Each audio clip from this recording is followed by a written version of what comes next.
లేకపోతే సడన్గా ఫీల్ అయిపోతుంది. ముక్కలు చేసాం చెప్పుకోవడం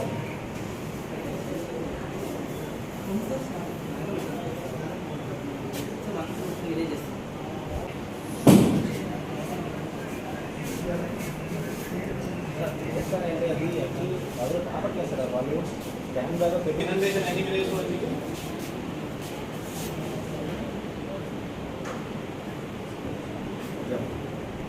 మన Andhra Pradesh state disaster management authority వచ్చిన వార్నింగ్స్ మేరకు మనం వంశధార కానీ నాగావళి కానీ ఈ ఫ్లడ్ వస్తుంది అదే ముందుగానే పబ్లిక్కి చెప్పడంతో ఈరోజు వంశధారకి పొద్దున్న నుంచి ఇప్పటికే 1,05,000 ఫ్లడ్ గొట్ట బ్యారేజ్ దగ్గర రావడం జరిగింది. 1,05,000 అంటే ఒక థర్డ్ లెవెల్ క్రాసింగ్, మన వార్నింగ్ కూడా క్రాస్ అయిపోయింది. ఇదే ఇప్పటికీ మనం ఒక స్టేబిలైజ్ అయింది. ఎందుకంటే మనకి కొత్తూరు దగ్గర ఫ్లడ్ రిసీడ్ అవ్వడం అంటే తగ్గడం స్టార్ట్ అయిపోయింది. అదేవిధంగా మనకి కాశీనగర్ దగ్గర ఇప్పటికీ ఫ్లడ్ అదే 90,000 నుంచి ఒక 49,000 వరకు వచ్చింది. సో కాబట్టి ఇంకా ఒక గంటలో ఫ్లడ్ తగ్గడం స్టార్ట్ అయిపోతుంది గొట్ట బ్యారేజ్ తర్వాత కూడా.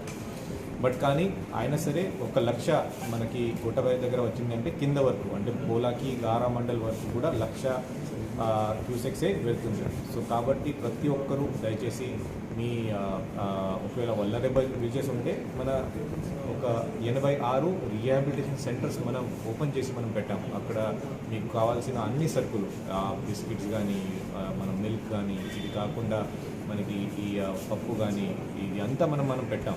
సో కాబట్టి మీరు అక్కడ వెళ్ళి మ్యాక్సిమం ఒక 10 అవర్స్ అక్కడ ఉండి మళ్ళీ మీ ఇంటికి ఫ్లడ్ తగ్గిన తర్వాత మీరు రావచ్చు. ఇది కాకుండా నిన్ననే మన జిల్లాలో చాలా ఎక్కువ వర్షం రావడం వల్ల కొన్ని ట్రీస్ అప్రూటింగ్ కానీ కొన్ని ఎలక్ట్రికల్ పోల్స్ పడిపోవడం కానీ జరిగింది. బట్ కానీ అది కూడా అదే ఒక వార్ పరిస్థితిలో మనం రెక్టిఫై చేసుకొని అన్ని రోడ్స్ మనం క్లియర్ చేసాం. అలాగే ఎలక్ట్రిసిటీ కనెక్షన్ కూడా అన్ని సబ్స్టేషన్స్ నుంచి ప్రతి ఒక్క విలేజ్కి మనం రిస్టోర్ చేసాం.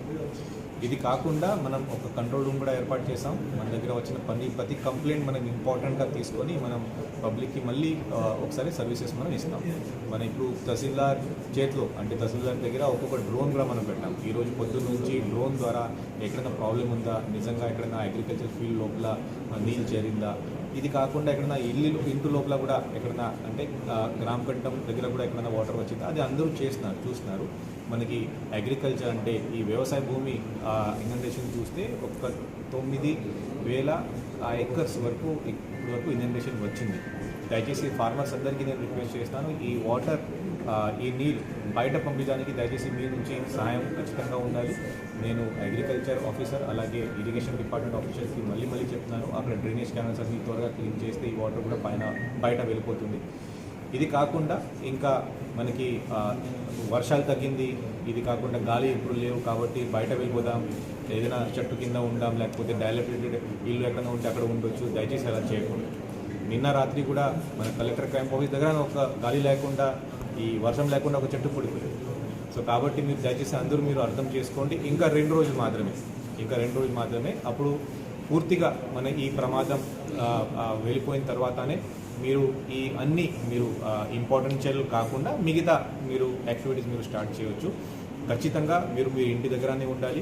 ఖచ్చితంగా మీరు ఆ చెట్టు దగ్గర మీరు దయచేసి మీరు ఉండకూడదు. ఎటువంటి ప్రాబ్లం ఉంటే మీరు మన కంట్రోల్ రూమ్ కాల్ చేసుకొని మీరు ఎప్పుడైనా మీరు హెల్ప్ అడిగితే రాత్రి 12 అయినా సరే రేపు మీరు ఖచ్చితంగా పంపడం జరుగుతుంది. మీడియా మిత్రుల తరఫున నేను అందరికీ ఇదే విజ్ఞప్తి చేస్తాను. ఈ ఫ్యామిలీ ఈ సవర టుగురు గ్రామంలో ఒక ఇద్దరు నిన్న రాత్రి 9 గంటలకి అక్కడ వాళ్ళ ఇంట్లో ఉండే గోడ కూలిపోయి చనిపోయారు. అప్పుడు నిజంగా చూస్తే అక్కడ వర్షం లేవు, గాలి లేవు, బట్ కానీ అయినా సరే ప్రమాదం జరిగింది. సో దీనికి ఇమీడియట్లీ మనం ఈ డిజాస్టర్ మేనేజ్మెంట్ ఫండ్ తరఫున అంటే గవర్నమెంట్ ఆఫ్ ఆంధ్రప్రదేశ్ ఫండ్ తరఫున ఆనరబుల్ చీఫ్ మినిస్టర్ ఆదేశం మేరకు ఇమీడియట్లీ ఇప్పుడు కొన్ని గంటల్లో ఒక 4 లక్షలు ప్రతి ఒక్కరికి అంటే 8 లక్షలు మనం ఇవ్వడం జరుగుతుంది.